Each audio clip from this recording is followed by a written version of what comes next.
Hi guys, welcome to my channel. Today I'm going to show you how to set up two cameras at once using OBS.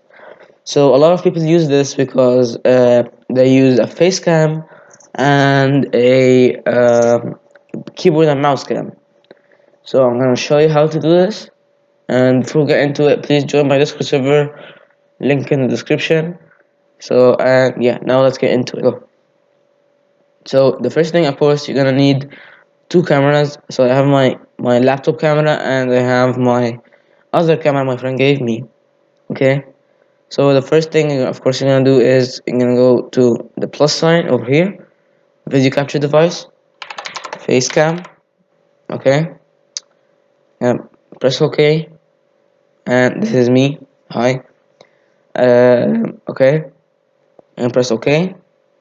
I'm gonna make it smaller and put it right there for me. Just put it wherever you want. I'm gonna put it right there. Okay, and for the other camera we're gonna first of course connect it and press add video capture device. Now I'm putting this on a headphones hanging on the wall. I know it's weird.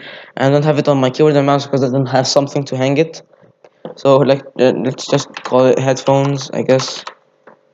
Press OK, choose the other camera, press OK, and as you can see it's right there. I put it right there for me, and yeah, that's it. Thanks for watching. Please go down below, subscribe to my channel, like more videos, and comment down below more video ideas you wanna see. And yeah, peace.